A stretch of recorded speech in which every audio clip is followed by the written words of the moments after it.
Hello everyone, welcome to Kaushalam. आज हम पढ़ने जा रहे हैं एक नया टॉपिक बेसिक अकाउंटिंग में, जो है ट्रायल बैलेंस।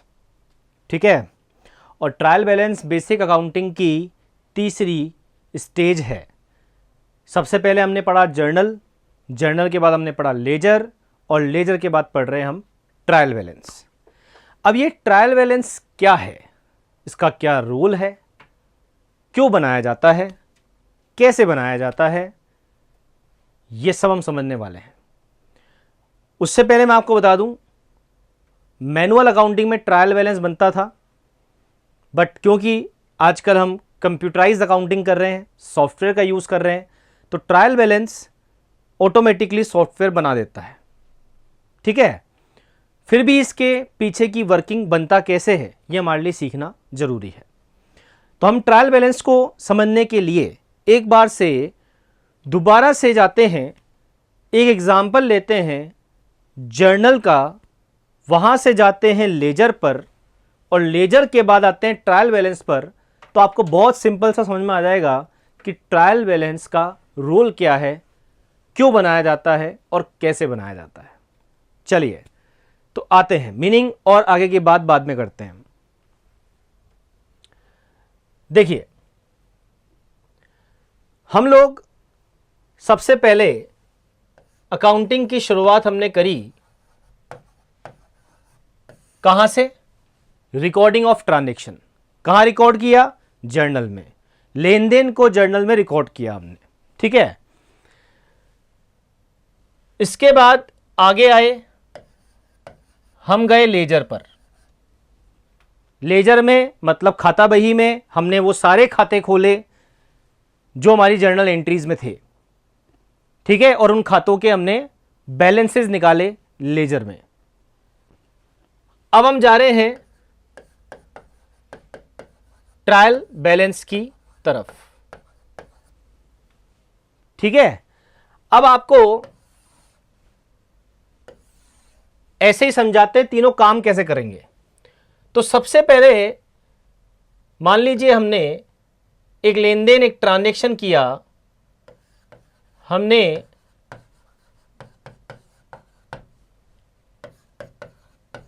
कुछ गुड्स बेचा,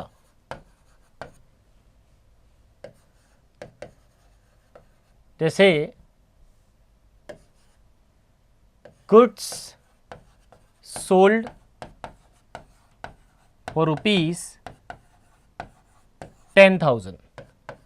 ये 10,000 का हमने गुड्स बेचा, ये एक लेन देन हुआ। इस लेन देन को हमने जर्नल में रिकॉर्ड कर लिया।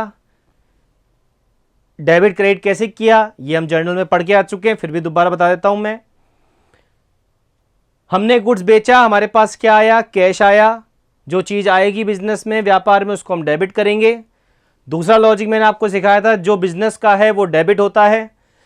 पैसा आ रहा है गुड्स बेचने पर, पैसा बिजनेस का है, असेट है, कैश बिजनेस की असेट है, तो डेबिट होगी। सेल्स हो रही है, रेवेन्यू हो रहा है, रेवेन्यू होना से प्रॉफिट होगा, वो बिजनेसमैन का है। जो बिजनेसमैन का है, जो बिजनेस का नहीं है, वो हम क्रेडिट करेंगे, इसलिए इसको हमने क्रेडिट कर दिया। दूसरा लॉजिक हम ये भी लगा सकते हैं कि गुड्स बेचने से कहीं ना कहीं हमारा स्टॉक कम होता है, इसलिए हम लोग, स्टॉक असेट है, बढ़ती है डीआर, कम हो रही है इसलिए हम कर रहे हैं सीआर। और तीसरा लॉजिक ये भी लगा सकते हो कि सेल हमारी मेन रेवेन्यू है, इनकम है, इसलिए इसको हम क्रेडिट कर रहे हैं। चलो ये एंट्री हो गई, एक और कर लेते हैं, कुछ खरीद लेते हैं। एग्जाम्पल बहुत सारे हैं, कुछ खरीद लेते हैं। क्या खरीदते हैं? गुड्स खरीदते हैं। गुड्स खरीद रहे हैं तो एंट्री हो रही है, मतलब माल खरीद रहे हैं। Purchase account DR to cash, माल आ रहा है, आपकी बार जो वस्तु आ रही है उसको डेबिट करो, माल आ रहा है डेबिट करो। परचेज करते हैं अकाउंट, हम जब भी माल आता है परचेज अकाउंट खोलते हैं। दूसरा लॉजिक ये है कि माल जो आ रहा है व्यापार में, वो स्टॉक को बढ़ा रहा है, असेट को बढ़ा रहा है, संपत्ति को बढ़ा रहा है। संपत्ति किसकी है? व्यापार की है। संपत्ति के लिए हमने पढ़ा था, जो भी चीज व्यापार का है वो डेबिट होगा, तो संपत्ति भी डेबिट होगी, तो स्टॉक बढ़ेगा तो भी डेबिट होगा। और जो संपत्ति कैश है वो कम हो रही है, इसलिए उसे क्रेडिट कर दिया, क्योंकि संपत्ति डेबिट होती है लेकिन घट रही है तो क्रेडिट करेंगे, बढ़ेगी तो डेबिट करेंगे। दूसरा लॉजिक हमने लगाया, जो चीज आ रही है डेबिट करो, जो जा रहा है उसे क्रेडिट करो। तो हमने यहां क्या करा है? हमने गुड्स परचेज किया है, ठीक है, सपोज 8,000 रुपये का, ये 8,000 का हमने गुड्स परचेज कर लिया।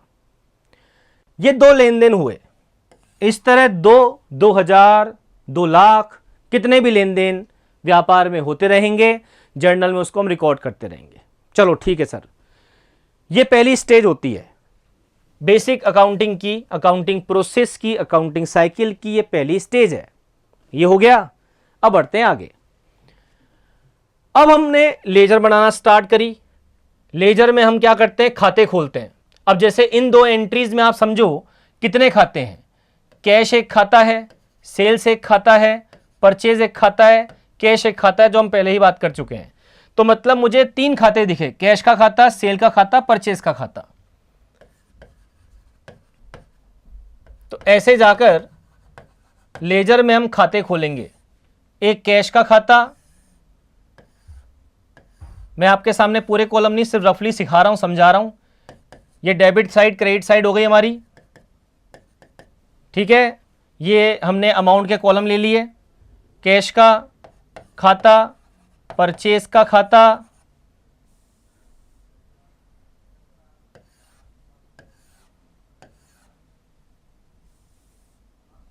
और सेल का खाता। ये हमने सेल्स का खाता ले लिया। इसी तरीके से, और हमने लास्ट में एक परचेज का खाता ले लिया। ये हमने ऐसे बहुत सारे खाते हम बनाते जाएंगे लेजर में। ये हमने खाते बना दिए, ये अकाउंट बना दिए। अब लेजर में जितने भी अकाउंट हम बनाते हैं उसमें हम पोस्टिंग करते हैं जर्नल से। जर्नल से पोस्टिंग कैसे करेंगे, जैसे अगर हम कैश अकाउंट बना रहे हैं तो क्या क्या सिस्टम हमने सीखा था पोस्टिंग का, जर्नल से लेजर में कैसे लेके आएंगे, बहुत सीधा सा नियम था। सबसे पहले आप देखो एंट्री में जो खाता, जो अकाउंट अगर हम बना रहे हैं लेजर में, अगर वो डेबिट हो रहा है तो पोस्टिंग डेबिट में होगी, और अगर वो क्रेडिट हो रहा है तो पोस्टिंग क्रेडिट में होगी। जैसे कैश डेबिट हो रहा है तो डेबिट में पोस्टिंग हो गई, क्रेडिट हो रहा है तो क्रेडिट में हो गई। अब जैसे यहां पर इस वाली एंट्री में आप देखेंगे तो कैश क्या हो रहा है, डेबिट हो रहा है, डेबिट में जाके उसको हम पोस्ट कर देंगे। रेफरेंस लिखते हैं यहां पर, पर्टिकुलर्स में हम क्या लिखेंगे, रेफरेंस, पर्टिकुलर्स में हम रेफरेंस लिखेंगे। क्रेडिट क्या हो रहा है, क्रेडिट हो रहा है सेल्स, उसको क्रेडिट करके लिख देंगे यहां पर। इससे पता चलेगा भाई कैश डेबिट हुआ मतलब आ रहा है, और कहां से आ रहा है, माल बेचने से आ रहा है, ठीक है। 10,000 रुपये आ गया। फिर इस एंट्री में कैश क्या हो रहा है, ये देखो आप, कैश है और ये क्रेडिट हो रहा है, तो कैश क्रेडिट हो रहा है, इसका मतलब पोस्टिंग क्रेडिट साइड में होगी। और जाके लिखेंगे क्या, हम लिखेंगे क्या, बाय परचेज। रेफरेंस में कैश क्रेडिट हो रहा है इसलिए पोस्टिंग क्रेडिट में हो गई। लिख रहे क्या है, डेबिट क्या हुआ, डेबिट क्या हुआ, परचेज हुआ। और यूं ना समझे, यूं समझ ले भाई पोस्टिंग तो क्रेडिट साइड में होगी, लिखना क्या है कि भाई कैश गया, कहां गया, गुड्स खरीदने में गया। ये आ गया क्रेडिट में 8,000 रुपए। अब अगर हम सेल्स अकाउंट बनाएं तो सेल्स अकाउंट, ये रहा सेल्स अकाउंट, ये एंट्री में क्या हुआ है, क्रेडिट हुआ है, तो क्रेडिट साइड में जाके पोस्टिंग होगी सेल्स अकाउंट के, क्या, बाय कैश, कि हमारे पास कैश आया, कहां से आया, गुड्स बेचने से आया। इसी तरह हम जाएंगे परचेज अकाउंट में पोस्टिंग करने, तो परचेज अकाउंट के डेबिट साइड में जाके पोस्टिंग करेंगे, क्योंकि परचेज अकाउंट एंट्री में क्या हो रहा है, डेबिट हो रहा है, तो डेबिट साइड जाके पोस्टिंग करेंगे to cash account. Cash credit हो रहा है वो लिख दिया हमने रेफरेंस में, कि भाई परचेज तो डेबिट हो रहा है तो डेबिट में पोस्टिंग होगी, मतलब हमने गुड्स खरीदा है तभी परचेज डेबिट हो रहा है। और अब डेबिट हो रहा है, परचेज गुड्स आ रहा है, तो गया क्या, कहां से खरीदा, उधार में खरीदा, नगद में खरीदा, चेक देके खरीदा, तो यहां दिख रहा है भाई टू कैश, मतलब कैश में खरीदा। चलो ये हो गया। इसके बाद हम क्या करते हैं, हम बैलेंसेस निकालते हैं। बैलेंस निकालते हैं लेजर के, लास्ट में हमने पढ़ा था लेजर के बैलेंस निकालना। तो आप देखिए यहां पर हमारे पास कैश के डेबिट साइड में 10,000 रुपए हैं, क्रेडिट साइड में 8,000 रुपए हैं। अब हमारे पास जो बैलेंस कैरिड डाउन होगा, आगे जाएगा, वो बैलेंस बच जाता है, 10 में से 2 गए 8, दोनों साइड का टोटल बराबर कर दिया हमने, ये 2,000 का बैलेंस बच गया। अब सेल्स में गए, सेल्स में सर और तो कुछ है ही नहीं, तो 10,000 रुपये क्रेडिट में है और यहां कुछ भी नहीं है, तो ये बैलेंस निकल गया हाल फिलहाल। ये बैलेंस शीट ही निकाल दिया हमने, 10,000 का बैलेंस आ जाएगा यहां पर, ये सेल्स अकाउंट हो गया। अब इसी तरह परचेज में आते हैं, परचेज के डेबिट में 8,000 रुपये हैं बट क्रेडिट में कुछ भी नहीं है, यहां जाके लिख दिया हमने बाय बैलेंस CD, ये 8,000 रुपये परचेज में बैलेंस आ गया। इस तरह हमने जितने खाते थे सबके बैलेंस निकाल दिए। ये हमारी दूसरी स्टेज कंप्लीट हो गई। इस तरह बहुत सारे खाते होंगे, जितनी एंट्री होंगे उतने खाते खुलेंगे, उनके बैलेंस निकलेंगे। अब आ गए हम आज के टॉपिक पर। आज हम पढ़ने जा रहे हैं क्या? Trial balance. इस ट्रायल बैलेंस को आप कह सकते हैं समरी। जब हम पढ़ते थे हमारी बेसिक अकाउंटिंग इंट्रोडक्शन टॉपिक, तो हम पढ़ते थे अकाउंटिंग क्या है, कि अकाउंटिंग में हम सबसे पहले ट्रांजैक्शंस को रिकॉर्ड करते हैं, क्लासिफाई करते हैं, फिर समराइज करते हैं। तो रिकॉर्ड करते हैं जर्नल में, क्लासिफाई करते हैं लेजर में और समराइज करते हैं ट्रायल बैलेंस में। अब समराइज करने का मतलब सर एक समरी बनेगी। समरी किसकी? खातों की, कि भाई इतने सारे खाते लेजर में खुले, हमें उन खातों में क्या लेन देन हुए, अब हमें उससे मतलब नहीं है, हमें उन खातों के बैलेंसेस से मतलब है। किस खाते का कितना बैलेंस है, ये बैलेंस जाकर हम ट्रायल बैलेंस में दिखाएंगे। ट्रायल बैलेंस एक स्टेटमेंट है। ट्रायल बैलेंस क्या है? कोई खाता नहीं है, एक सिंपली स्टेटमेंट है जो आपको बताएगा आपके पास जो खाते खुले लेजर में वो कितने खाते हैं और उनका क्या क्या बैलेंस है। और बैलेंस क्या है? डेबिट है कि क्रेडिट है। अब आप समझ जाओ डेबिट बैलेंस किसका होता है, क्रेडिट बैलेंस किसका होता है। डेबिट बैलेंस दो ही चीजों का होता है, बताया था आपको जर्नल में भी, जो व्यापार की हैं। व्यापार की दो ही चीजें हैं, क्या? एक व्यापार की असेट और एक है व्यापार के खर्चे। तो खर्चों का और असेट का बैलेंस डेबिट होगा, वो डेबिट में दिखाएगा ट्रायल बैलेंस, और जो क्रेडिट होगा वो क्रेडिट में दिखाएंगे। अच्छा सर, आपने कहा इसके बाद हम इन खातों के बैलेंस लिखेंगे ट्रायल बैलेंस में, होगा क्या सर? उससे फायदा क्या है हमारे को? हम क्यों बना रहे हैं? बैलेंस तो हमको यहां से पता चल रहे हैं। तो देखो भाई, एक तो समरी शीट बन गई, एक तो हमको क्या करना पड़ता, इतने सारे हजारों खाते होते और हजारों खाते देखकर उनका बैलेंस देखना पड़ता, और एक हमारे पास वैसी शीट निकल गई कि किस खाते का कितना बैलेंस है, केवल बैलेंस से मतलब है हमारे को। तो एक ट्रायल बैलेंस हम वहां देख सकते हैं। एक यूज तो इसका यह है। दूसरा यूज इसका यह है कि आपने जो काम अभी तक किया है, ट्रायल बैलेंस उस काम की अर्थमेटिकल गणितीय शुद्धता का प्रमाण है।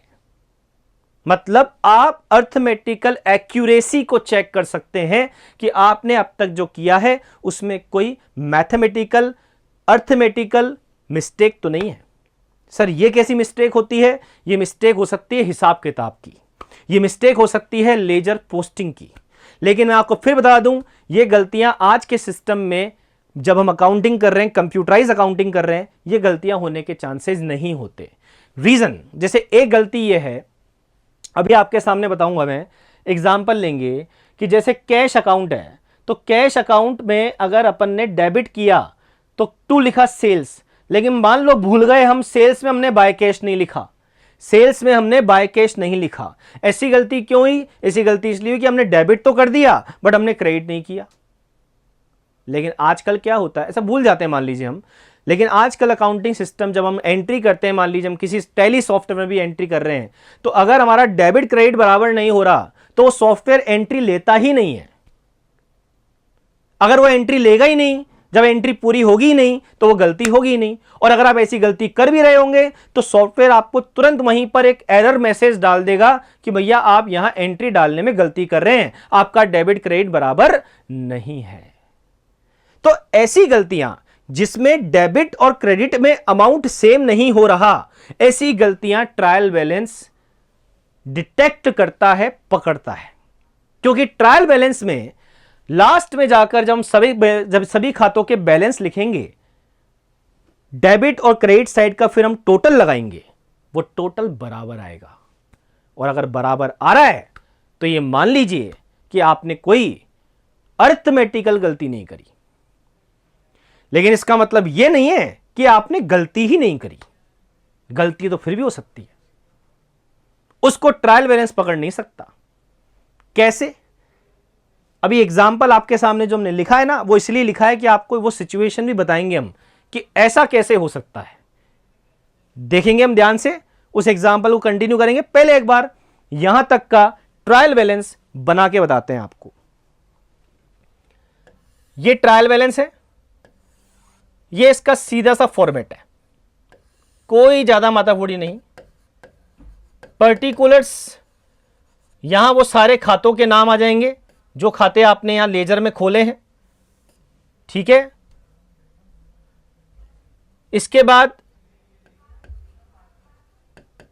एक बीच में LF का कॉलम आ जाएगा, लेजर का पेज नंबर, जहां से खाता नंबर, खाते का बैलेंस लिखा है आपने। एक ऐसे डेबिट और क्रेडिट दो बैलेंस आ जाएंगे, डेबिट बैलेंस, क्रेडिट बैलेंस।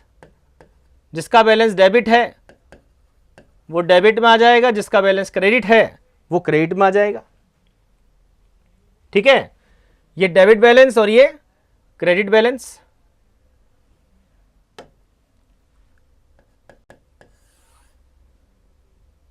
ये हम लिख दिया डेबिट,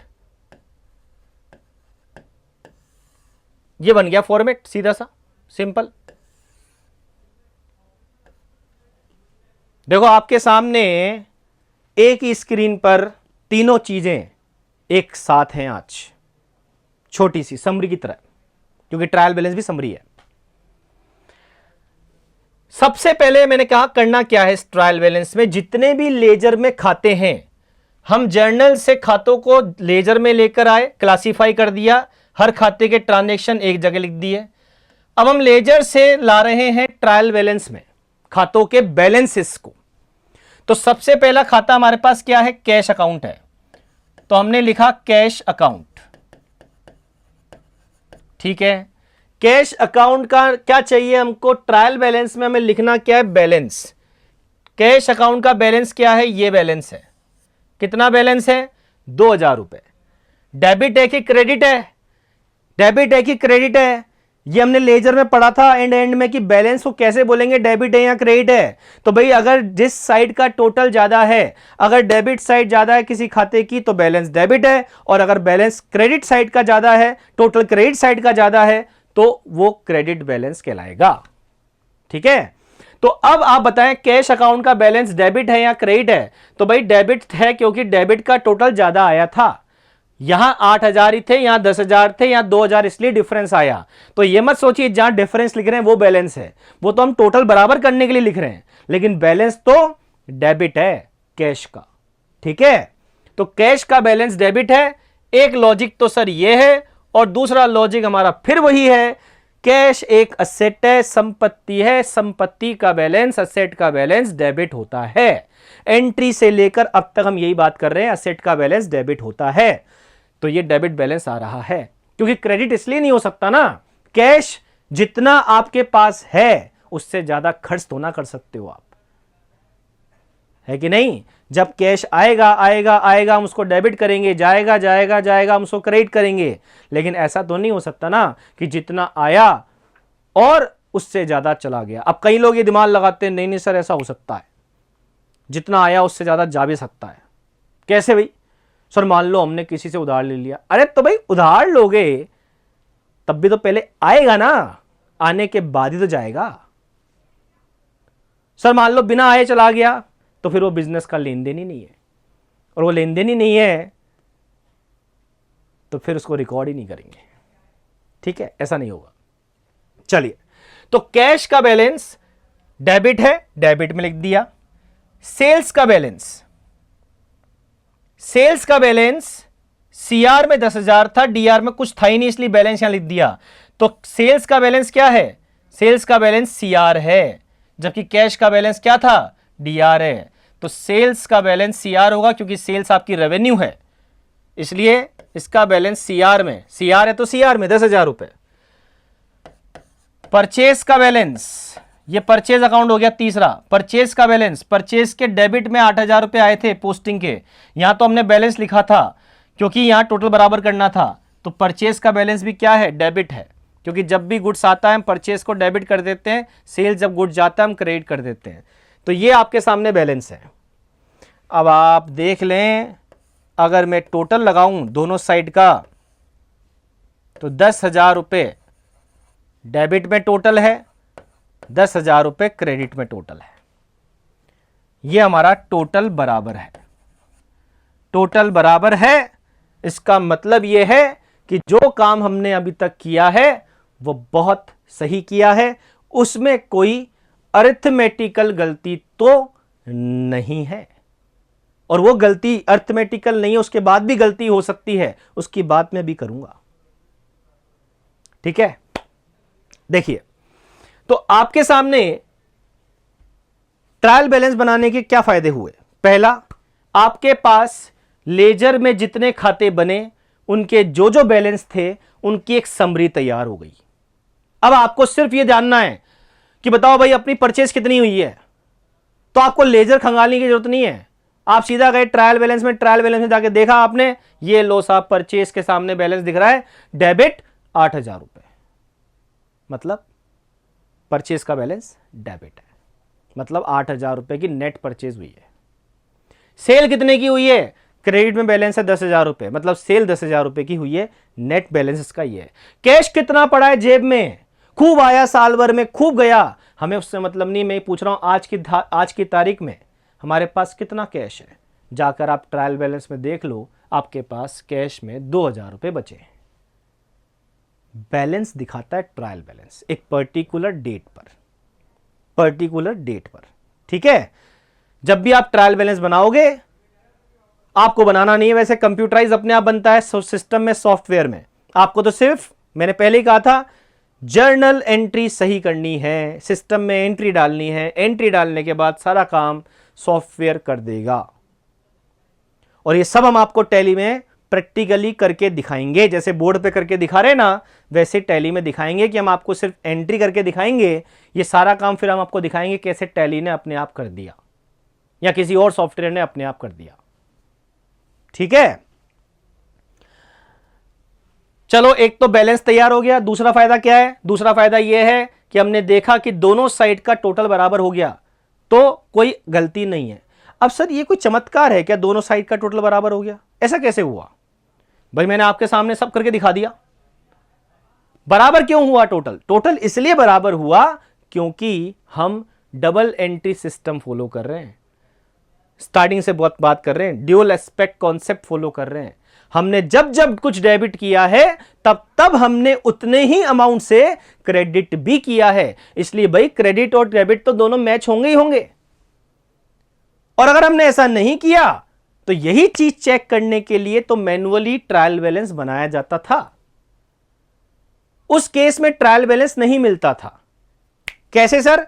लो एग्जांपल देखो, मान लीजिए गलती मेरे से यह हुई कि मैंने कैश अकाउंट बनाया, सेल्स अकाउंट बनाया, परचेज अकाउंट बनाना भूल गया, नहीं बनाया मैंने। परचेज में मैंने पोस्टिंग ही नहीं करी, मैंने सिर्फ 2 खाते बनाए, कैश में मैंने लिख दिया, सेल्स में लिख दिया। एक बार आपके लिए भूल जाओ कि मैंने सेल्स अकाउंट बनाया, ये परचेज अकाउंट बनाया, मैंने बनाया ही नहीं। अगर मैंने परचेज अकाउंट बनाया नहीं तो उसका कोई बैलेंस भी नहीं होगा, ये खाता ही नहीं होगा। ये खाता नहीं होगा तो ये खाता यहां आएगा भी नहीं, ये खाता यहां आएगा भी नहीं। और जब ये खाता यहां नहीं आएगा तो क्या होगा? डेबिट साइड का बैलेंस का टोटल, डेबिट साइड का टोटल, अब ये टोटल तो नहीं आएगा। अब टोटल क्या आएगा? डेबिट साइड में 2,000 और क्रेडिट साइड में 10,000। अब आप सोचो, ये टोटल मैच ही नहीं हो रहा, डेबिट क्रेडिट बराबर ही नहीं आएगा। नहीं आएगा ना, इसलिए नहीं आएगा क्योंकि गलती हो गई। गलती क्या हो गई? हमने परचेज का खाता बनाया नहीं, जबकि हमने परचेज की एंट्री तो करी थी, किसमें? कैश अकाउंट में, लेकिन परचेज अकाउंट में नहीं करी। अच्छा सर, मान लो हमने अगर ये परचेज की एंट्री ही नहीं करी, ये पूरी एंट्री अगर हम करना भूल गए तो, अगर ये पूरी एंट्री करना भूल गए तो सोचो क्या होगा? तब ना तो कैश अकाउंट में परचेज आएगा, ये जो परचेज की एंट्री आ रही है, ना तो यहां परचेज आएगा, ना परचेज अकाउंट में कैश आएगा। उस केस में इस कैश अकाउंट का बैलेंस यहां 10,000 रुपए, यहां कुछ भी नहीं तो उसका बैलेंस भी 10,000 आता, फिर यहां 10,000 आता, परचेज में कुछ आया नहीं, यहां भी 10 आता और यहां भी 10 आता, टोटल बराबर हो जाता। अब देखो टोटल बराबर हो गया। अब इस बात को समझो कि गलती तो है कि हमने कैश में गुड्स खरीदा था, हमने एंट्री नहीं करी, हमने एंट्री नहीं करी, ना तो हमने परचेज को डेबिट किया ना हमने कैश को क्रेडिट किया, ये एंट्री ही नहीं करी मैंने। तो सोचो जब मैंने एंट्री नहीं करी होगी, यहां से वो लेजर में जाएगा, लेजर में जाएगा तो कैश अकाउंट पे भी इसका इफेक्ट पड़ेगा, परचेज अकाउंट पे भी इफेक्ट पड़ेगा। अरे लेकिन मैंने तो एंट्री नहीं करी, तो ना तो कैश खाते पे कोई इफेक्ट आएगा ना परचेज खाते पे इफेक्ट आएगा, और जब कोई इफेक्ट ही नहीं आएगा तो वो इफेक्ट आगे भी नहीं जाएगा, और जब वो आगे भी नहीं जाएगा ट्रायल बैलेंस में, तो उतने रुपए 10,000 रुपए ना तो डेबिट में आए ना क्रेडिट में आए, तो भाई टोटल पे इफेक्ट क्या पड़ा? टोटल तो दोनों साइड का क्या हुआ? बराबर हुआ। इसको बोलते हैं एरर ऑफ ओमिशन, भूल संबंधी गलती, भूल गए। अब ऐसी गलती ट्रायल बैलेंस पकड़ नहीं सकता, क्योंकि ट्रायल बैलेंस तो क्या बोल रहा है भाई, तुम लोगों ने जो एंट्री करी है, जो इनपुट डाला है, मैं तो उसका रिजल्ट निकालूंगा ना।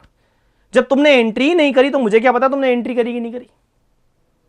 इसी तरह जब हम अकाउंटिंग सॉफ्टवेयर में अगर कोई एंट्री डालना भूल जाएंगे, तो वो गलती कोई हमको सॉफ्टवेयर तो ना बताएगा भाई तुम एंट्री करना भूल गए, क्योंकि हमारा ट्रायल बैलेंस तो उस केस में भी क्या होगा? मैच होगा। जैसे भी आपके सामने है, कैश अकाउंट में 10,000, सेल्स में 10,000, टोटल अभी भी 10,000 बराबर आ रहा है, तो ऐसी गलती ट्रायल बैलेंस नहीं पकड़ेगा।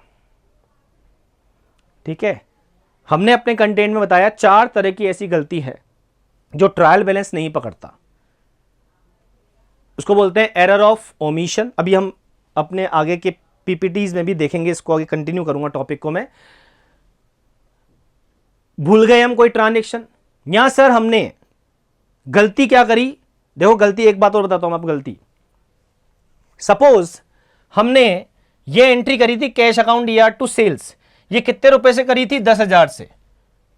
अब देखो ये गलती भी हो सकती है, सबसे किसी से भी हो सकती है, बट मैंने ये गलती क्या करी कि 10,000 की एंट्री 10,000 से ना कर मैंने ये एंट्री 1,000 से कर दी। 10,000 की एंट्री 1,000 से कर दी, एक जीरो कम लगा दी, बिल में दिख नहीं रही थी, वाउचर में दिख नहीं रही थी, क्योंकि मैं तो एंट्री डालने वाला था, मुझे 1,000 एक जीरो का पता नहीं चला, मैंने 1,000 से एंट्री डाल दी। अब 1,000 से एंट्री डालने से क्या होगा? सोचिए, ये जो अमाउंट है, ये अमाउंट अब 1,000 रहेगा एंट्री में। अगर ये 1,000 रहेगा तो यहां लेजर में भी ये अमाउंट 10,000 की जगह 1,000 आएगा, इधर सेल्स वाले में भी ये अमाउंट 1,000 आएगा। जब यहां 1,000 आएगा तो बैलेंस भी आगे क्या जाएगा? 10,000 की जगह 1,000 जाएगा, और सेल्स में भी 10,000 की जगह 1,000 जाएगा। तो यहां जब टोटल लगाऊंगा, अब डेबिट में भी वही 1,000 रुपए आएंगे और क्रेडिट में भी 1,000 रुपए ही आएंगे। आप तो सोच रहे हो टोटल बराबर है, मतलब मैंने कोई गलती करी ही नहीं, जबकि गलती तो हो गई। क्या गलती हो गई? 10,000 का अमाउंट हमने 1,000 रिकॉर्ड किया। इसको बोलते हैं एरर ऑफ कमीशन। कमीशन मतलब हिसाब किताब की गलती। हिसाब किताब का मतलब हमने अमाउंट गलत लिख दिया या गलत खाते में लिख दिया। जैसे राम से पैसे मिले तो हमने राम के खाते में ना लिखकर श्याम के खाते में लिख दिया। हो सकती है ऐसी गलती भी। तो ये एरर क्या कहलाएगी? Error of commission. तो उससे होगा क्या? जो पैसा राम के खाते में आना था वो श्याम के खाते में आ गया। जैसे इसका एग्जांपल ले लो, मान लो मैंने बेचा तो था goods, sale entry sales credit होना चाहिए था, बट मैंने सेल्स क्रेडिट नहीं करके मैंने फर्नीचर क्रेडिट कर दिया, क्योंकि मेरी फर्नीचर की दुकान थी, मैंने सोचा फर्नीचर क्रेडिट कर देते हैं। जबकि फर्नीचर को तो मैं अलग से अपनी असेट के तौर पे दिखा रहा हूं, क्योंकि जब भी मैं गुड्स बेचता हूं, फर्नीचर की दुकान है मेरी, तो फर्नीचर मेरा गुड्स होगा, माल होगा, तो मैं फर्नीचर की जगह सेल्स अकाउंट लिखूंगा। मैंने फर्नीचर कर दिया, मैं सोचा असेट बेच दी। अब क्या होगा सोचो, जब सेल्स में एंट्री नहीं आई, अब सेल्स की जगह यहां पर अकाउंट भी कौन सा आएगा? फर्नीचर। तो ट्रायल बैलेंस में भी सेल्स की जगह कौन सा अकाउंट जाएगा? फर्नीचर। लेकिन अमाउंट तो डेबिट क्रेडिट में उतना ही आना है ना, केवल नाम ही तो चेंज हो गया, कैश की जगह सेल्स की जगह कौन सा अकाउंट आ गया? फर्नीचर। ऐसी गलती ट्रायल बैलेंस नहीं पकड़ पाएगा। ट्रायल बैलेंस एक ही तरह की गलती पकड़ेगा, क्या? जब आपका अमाउंट डेबिट और क्रेडिट में सेम नहीं है नहीं है। इसलिए आज के डेट में ऐसी गलतियां होना पॉसिबल नहीं है, क्योंकि जितने भी अकाउंटिंग सॉफ्टवेयर्स बने हैं वो जब कोई एंट्री करवाएंगे आपसे तो जितना अमाउंट डेबिट में डलवाएंगे उतना ही क्रेडिट में डलाएंगे। अगर आप गलती से पूरा अमाउंट नहीं भी डाल पाए, 10,000 डेबिट में डाल दिए, सपोज 1,000 क्रेडिट में डाल दिए, तो सिस्टम आपकी एंट्री एक्सेप्ट ही नहीं करेगा। वो एरर दिखा देगा कि भैया आपका डेबिट क्रेडिट बराबर नहीं हुआ, 9,000 रुपए की दिक्कत है, आप इस एंट्री को दोबारा से करो, सही करो। ये एंट्री वो लेगा ही नहीं, और लेगा नहीं तो आगे जाएगी नहीं, लेजर में जाएगी नहीं, ट्रायल बैलेंस में जाएगी नहीं। तो ऐसी गलती होना सिस्टम अकाउंटिंग सॉफ्टवेयर से तो पॉसिबल नहीं है आज के टाइम में। हाँ, मैनुअली जब हम काम करते हैं तो ऐसी गलतियां हमसे होती थी, बहुत बार होती थी। उस समय ट्रायल बैलेंस का अपने आप में एक बहुत बड़ा रिलेवेंस था, क्योंकि गलतियों को पकड़ने का काम ट्रायल बैलेंस करता था। आई थिंक आपको ये बात क्लियर होगी ट्रायल बैलेंस का रोल क्या है। ठीक है, तो मैनुअल अकाउंटिंग में इसका बहुत बड़ा रोल था। आज कंप्यूटराइज अकाउंटिंग में इसका इतना बड़ा रोल नहीं रहा, लेकिन फिर भी ट्रायल बैलेंस आपको एक समरी देता है जितने भी खाते आपने खोले हैं लेजर में, और उनके बैलेंसेस दिखाता है।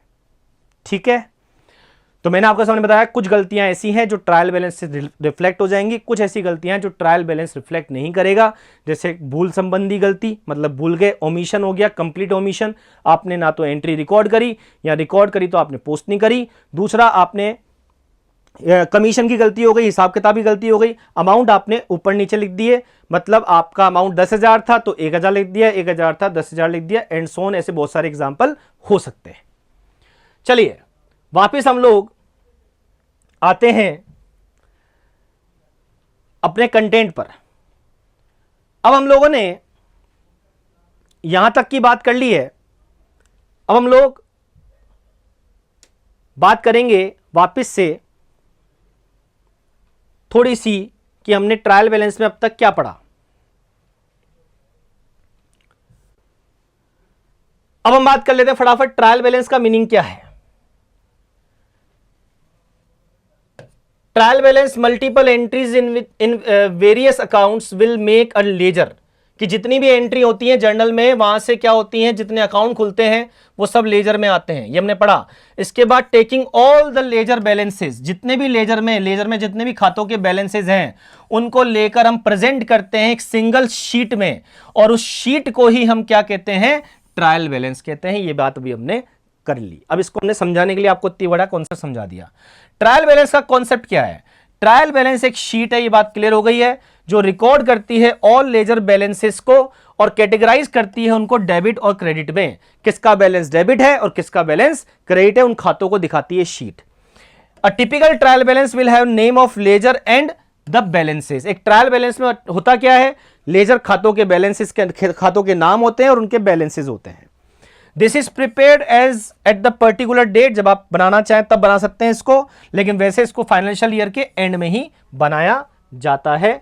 बाकी आज सिस्टम से तो आप जब चाहो तब बन सकता है, आप देख सकते हैं। आगे बढ़ते हैं। ट्रायल बैलेंस का फॉर्मेट क्या है? फॉर्मेट हमने आपको बता दिया।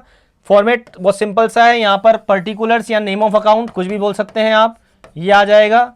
यहां सारे खातों के नाम आ जाएंगे। इसके बाद लेजर फोलियो, लेजर का पेज नंबर जहां से खातों का बैलेंस लिया गया है। बैलेंस डेबिट है तो डेबिट में आएगा, क्रेडिट है तो क्रेडिट में आएगा। ठीक है, इसके बाद किस तरह के खाते हमको ट्रायल बैलेंस में मिलते हैं? भैया ट्रायल बैलेंस में सारे खाते मिलेंगे। चाहे अगर हम डेबिट बैलेंस की बात करें कि किन किन खातों का बैलेंस डेबिट होगा, तो हम बात करें जैसे सारी असेट के खाते, चाहे वो कैश हो, बैंक हो, इन्वेंट्री हो, लैंड बिल्डिंग हो, प्लान मशीनरी हो, हमारे डेटर हो, हमारे खर्चों के बैलेंस भी, ये हम सब पढ़ चुके हैं। इन सब का बैलेंस क्या होता है? इन सब का बैलेंस डेबिट होता है, तो ये सब हमको डेबिट में मिलेंगे। क्रेडिट बैलेंस किसका होगा? क्रेडिट बैलेंस तीन चीजों का होता है जो बिजनेस की नहीं होती। क्या होती है वो तीन चीजें? सभी तरह की लायबिलिटीज, ठीक है, इसके अलावा लायबिलिटी के अलावा कैपिटल, कैपिटल के अलावा गेन्स, इनकम्स, इन सब का बैलेंस क्या होगा?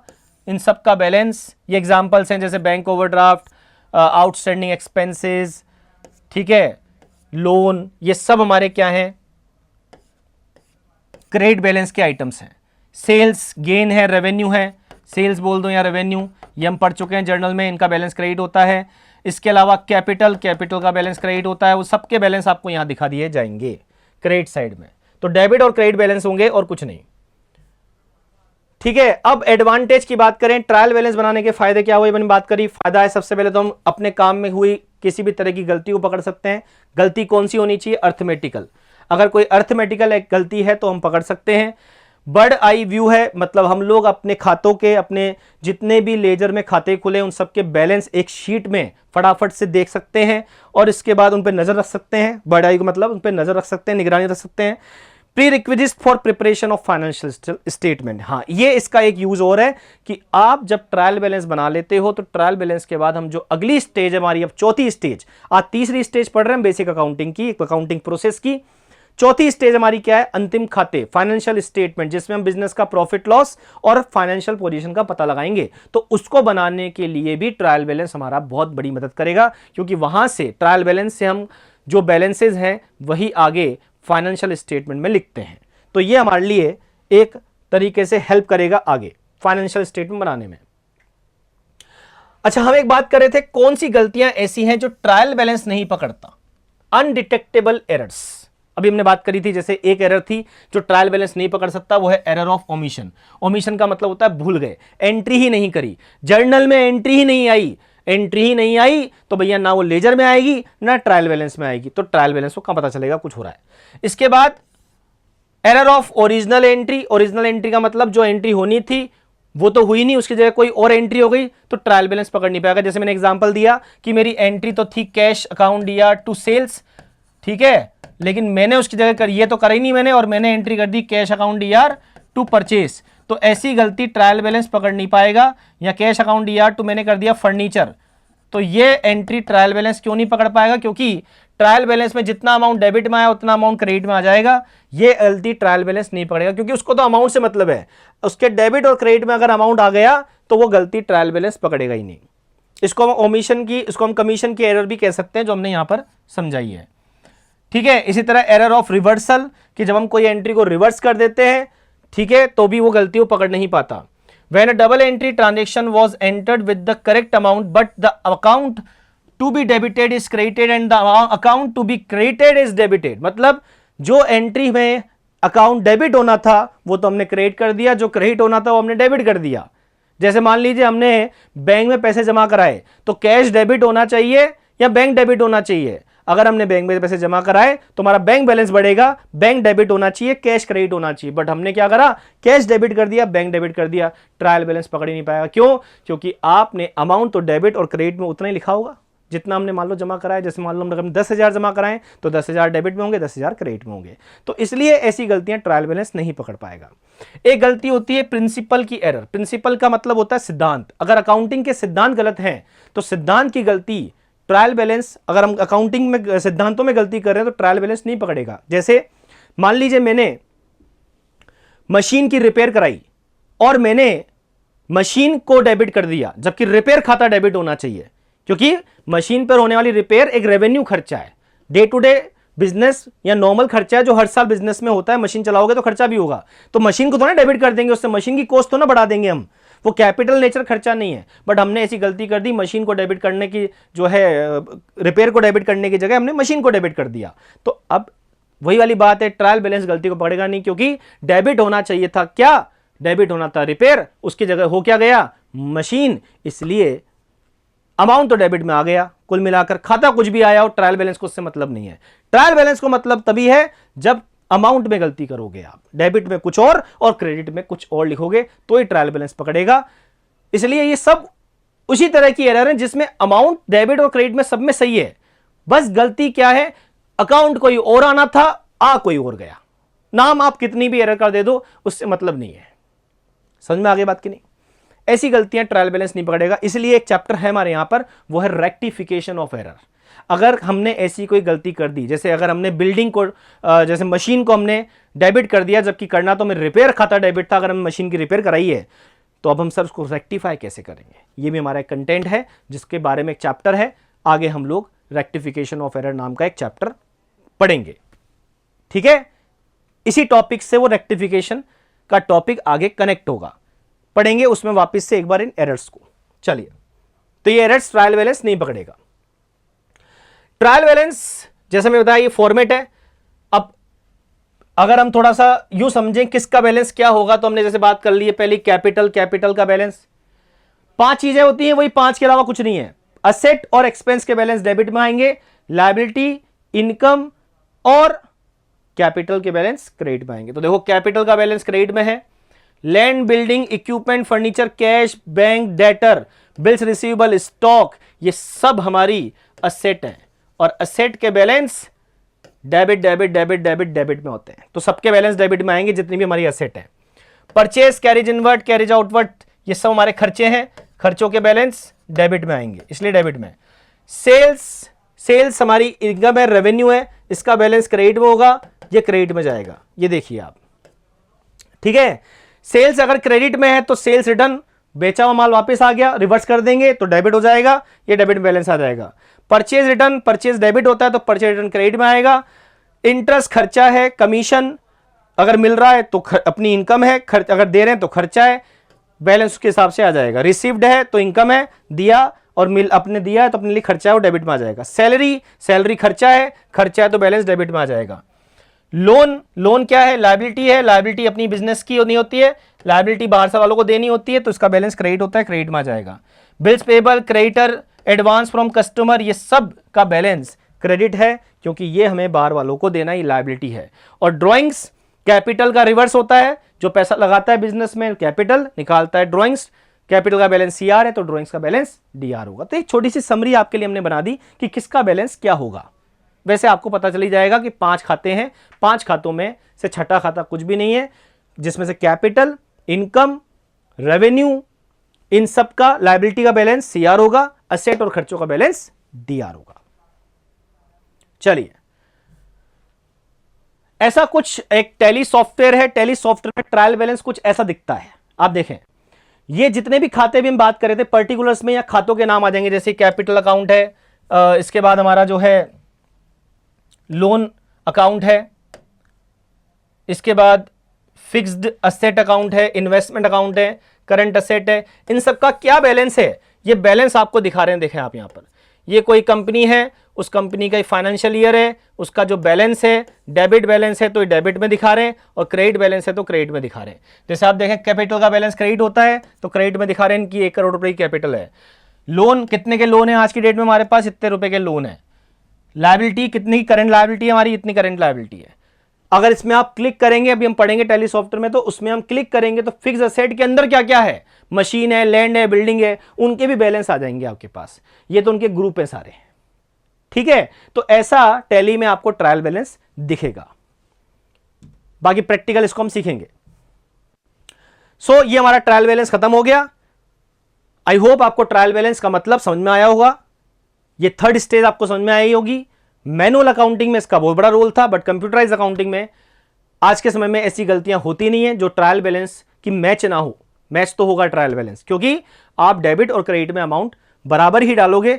नहीं डालोगे एंट्री के समय तो सिस्टम एंट्री लेगा ही नहीं। इसलिए आज के समय में ट्रायल बैलेंस मैनुअली काम होता नहीं है, कंप्यूटराइज काम होता है। इसका रोल बहुत कम हो गया। सिर्फ एक शीट आपको मिल जाएगी ट्रायल बैलेंस की।